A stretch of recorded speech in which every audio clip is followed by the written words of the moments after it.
Dzień dobry. Dzisiaj leniwa niedziela, godzina już 16, a to jest pierwsze ujęcie dzisiejszego daily vloga, więc no widać, że jest leniwo. Ostatnio pokazywałem wam yerba mate, którą zamówiłem prawie że całkiem w ciemno, więc miałem trochę odkrywania smaków yerba mate. A wspomniałem też, że szykuję się do odcinka o kawie i właśnie myślę, że dzisiaj byłby dobry moment, żeby taki odcinek nagrać. A główna idea tego odcinka jest taka, że dotarliśmy do 6 sposobów zaparzenia kawy u nas w domu i chciałbym wam po kolei pokazać te wszystkie 6 sposobów, także zapraszam.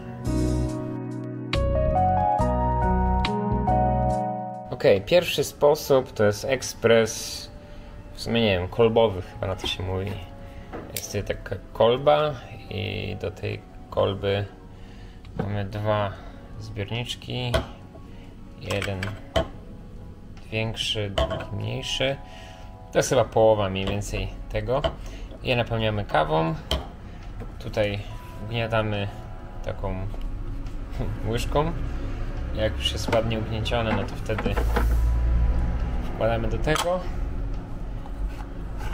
Tutaj odkręcę, żeby trafiło i to wkładamy tutaj. Jest taki zatrzask. No i tutaj mamy wskaźnik temperatury. Jak uruchamiamy go, no to on się grzeje. Gdzieś tutaj zatrzymuje się w połowie. Wtedy puszczamy, no i przelatuje przez to z dwóch dysz wylatuje kawa. Także można zrobić jedną mocniejszą, albo podstawić dwie filiżanki i wylatują dwie filiżanki. No, to jest proste urządzenie. Tutaj jest zbiorniczek z tyłu na wodę, więc generalnie kawa jakby nie dotyka wnętrza, tylko woda przelatuje przez środek.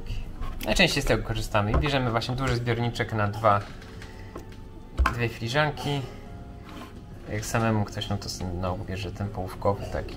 Nie, tu jest połówkowy akurat zainstalowany. No, najczęściej fajna, dobra. To jest jeszcze spieniacz teoretycznie, ale jego nie używaliśmy. Więc nie wiem, czy jest sensowny, czy niesensowny. No, z tego chyba właśnie najczęściej działamy. Drugi sposób, który stoi u nas obok tego pierwszego na ogół, czyli ekspres przelewowy. Tutaj wkładamy filtr, do filtru wsypujemy kawę, wlewamy wodę tutaj. No i to sobie ta woda się nagrzewa, przelewa się do środka, coś tak fajnie to wysuwa. Nie wiem, czy widać. No i sobie tutaj do tego dzbanka wpływa. No i to sobie tak zbiera się i jest tej kawy więcej po prostu. Tu jest od dołu się też grzeje, więc tą kawę podtrzymuje, ale to chyba się wyłącza po godzinie czy jakoś tak, więc trzeba w miarę pilnować. Z tego kawa nam chyba najmniej smakuje. Natomiast jest plus taki, że można sobie ją przygotować wcześniej, kliknąć tylko i o niej zapomnieć, i on będzie czekać. Jest tej więcej.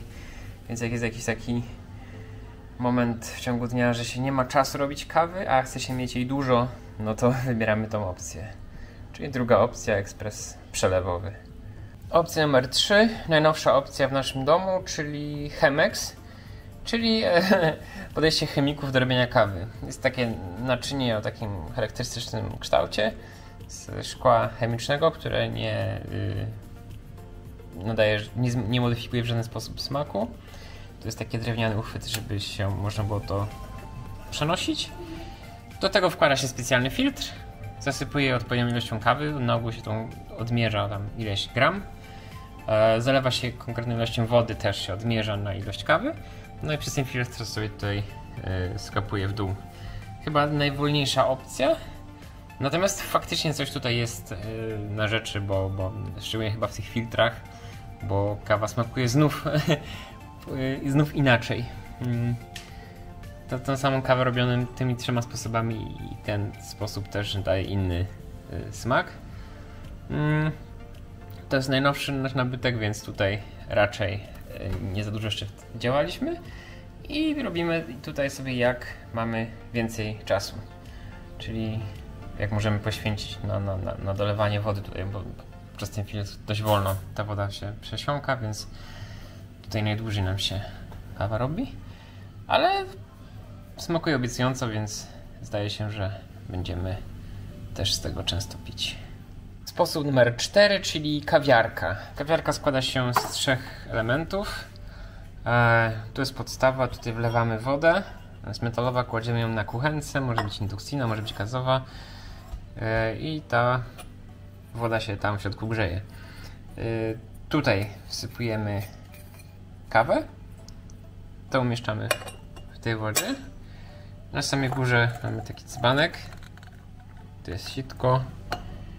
Skręcamy go tam to w całości i kładziemy właśnie wtedy dopiero w całości skręconym na kuchence. Podgrzewa się woda. Ta woda dostaje się do tego zbiorniczka z kawą.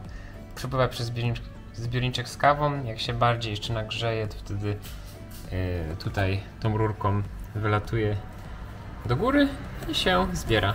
Więc tutaj w środku jest kawa, można sobie przelać do jakiegoś dzbanka. No, kawiarkę dostaliśmy i nawet z niej korzystamy. Przy czym zasadnicza woda jest taka, że tutaj będzie ta kawa jedna, bo we wcześniejszych tych sposobach mamy jakąś elastyczność i na ogół te kawy robimy 2, bo pijemy, ja z moją żoną pijemy kawę. W kawiarce problem jest taki, że to będzie jedna kawa, więc dużo trzeba się napracować, żeby mieć 2 kawy, czy w sumie 2 razy tyle trzeba się napracować. Natomiast zdaje się, że to jest sposób taki chyba najbardziej zbliżony, taki najbardziej można powiedzieć, no dziki, bo można zrobić sobie do ogniska na dobrą sprawę i wsadzić do ogniska.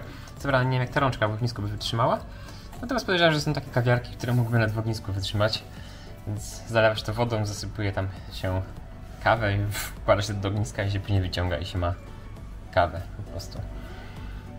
Smakowo nie pamiętam, dawno nie piłem, ale podejrzewam, że też może być spoko. Sposób numer 5, w sumie nie wiem, czy on jest dedykowany stricte do kawy, natomiast wiem, że tak się też herbatę można zaparzać.